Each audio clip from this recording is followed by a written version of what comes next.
Assalamualaikum warahmatullahi wabarakatuh. Perkenalkan, nama saya Vira Atifa dari Prodi Akuntansi semester 3 dengan NIM 290222520 dengan mata kuliah pengantar ekonomi makro, dosen pengampu yaitu Pak Hendra Permadi STMM. Saya di sini akan menjelaskan apa itu ekonomi makro. Ekonomi makro adalah yaitu menganalisis keadaan keseluruhan atau agregat dari kegiatan perekonomian. Teori ekonomi makro ini lahir ditandai dengan keluarnya sebuah buku yang berjudul The General Theory of Complement, Interest and Money pada tahun 1937 yang ditulis oleh James M. Keynes, ahli ekonom Universitas Cambridge, Inggris. Buku tersebut juga dipandang sebagai tonggak yang sangat penting dalam sejarah pemikiran ekonomi Barat. Nah, di sini ada permasalahan ekonomi makro. Ekonomi makro yang merupakan salah satu cabang ilmu ekonomi dapat membantu memecahkan permasalahan kebijakan ekonomi secara makro.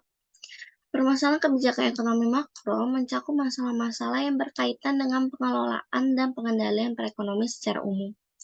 Tugas pengendalian ekonomi makro adalah mengusahakan agar perekonomian bisa bekerja dan tumbuh secara seimbang, terhindar dari keadaan-keadaan yang dapat mengganggu keseimbangan umum tersebut.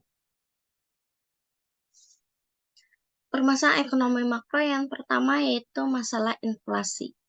Masalah inflasi itu adalah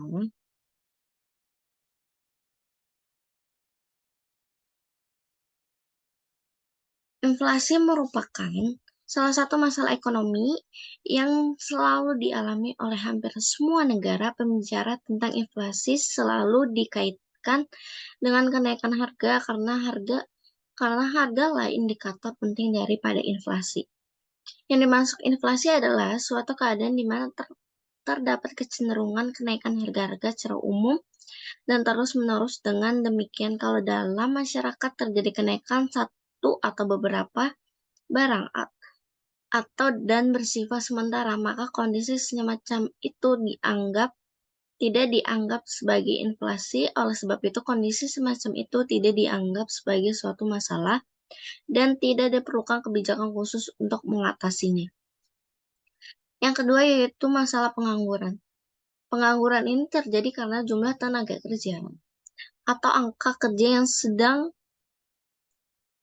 kerja yang melebihi tingkat kesempatan kerja yang tersedia. Di negara-negara yang sedang berkembang, tingkat pertumbuhan angkatan kerja yang cukup tinggi sehingga tidak seimbang dengan kesempatan kerja yang ada. Yang ketiga yaitu masalah neraca perdagangan dan pembayaran. Dua neraca penting dalam suatu neraca pembayaran adalah neraca perdagangan dan neraca keseluruhan. Neraca perdagangan menunjukkan perimbangan di antara ekspor dan impor, sedangkan neraca keseluruhan menunjukkan perimbangan di antara keseluruhan aliran pembayaran ke luar negeri dan keseluruhan aliran penerimaan dari luar negeri.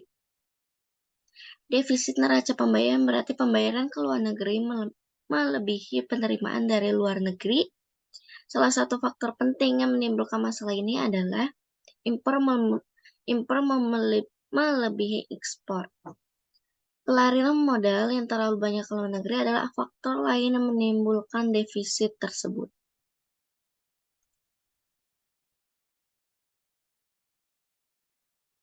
Selanjutnya yaitu tujuan-tujuan ekonomi makro. Berdasarkan masalah makroekonomi, Sukirno menyebutkan tujuan-tujuan kebijakan makroekonomi dibedakan 5 aspek, yaitu 2016 ayat 22. Yang pertama, menstabilkan kegiatan ekonomi. Yang kedua, mencapai tingkat penggunaan tenaga kerja atau kesempatan kerja penuh tanpa inflasi. Yang ketiga, menghindari masalah inflasi. Yang keempat, menciptakan pertumbuhan ekonomi yang teguh. Yang kelima, mewujudkan kekokohan neraca pembayaran dan kurs valuta asing. Baik, bentuk-bentuk ekonomi makro yang pertama yaitu kebijakan fiskal. Apa sih kebijakan fiskal itu?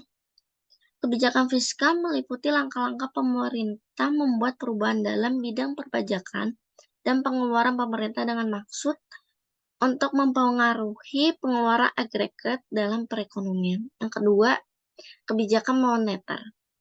Kebijakan moneter meliputi langkah-langkah pemerintah yang dilaksanakan oleh Bank Sentral atau di Indonesia Bank Sentral adalah Bank Indonesia untuk mempengaruhi atau mengubah penawaran uang dalam perekonomian atau mengubah suku bunga dengan maksud untuk mempengaruhi pengeluaran agregat.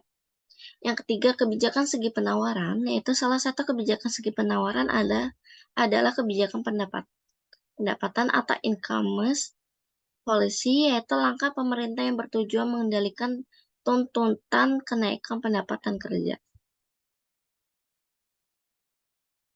Pendapatan nasional.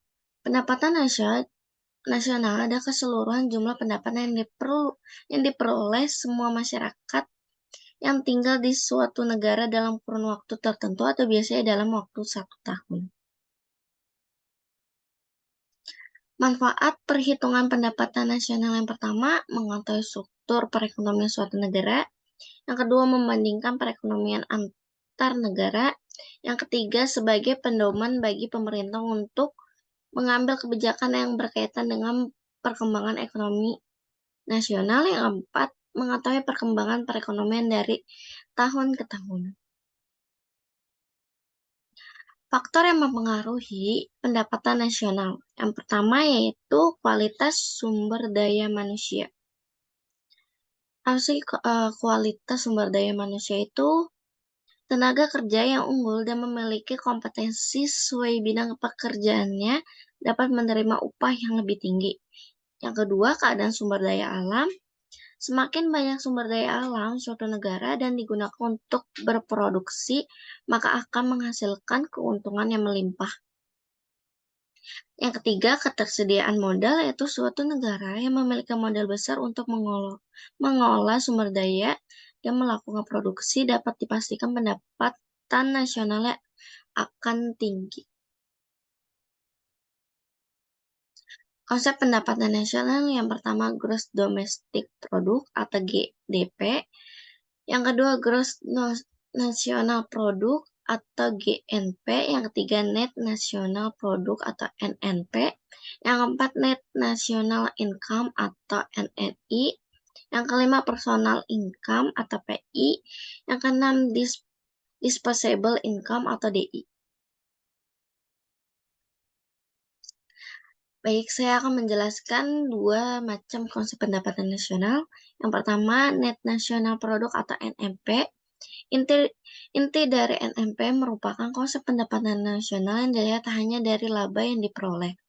Karena tujuan dari NNP adalah untuk mencari neto atau nilai bersih dari suatu produksi. Dengan rumus NNP sama dengan GNP dikurang penyusutan. Yang kedua, Net National Income atau NNI, pendapatan nasional bersih atau PNB, ini menghitung pendapatan nasional berdasarkan jumlah balas jasa yang diterima oleh masyarakat sebagai pemilik faktor produksi. Jika ditulis dalam rumus sebagai berikut, NNI sama dengan NNP dikurang pajak tidak langsung ditambah subsidi.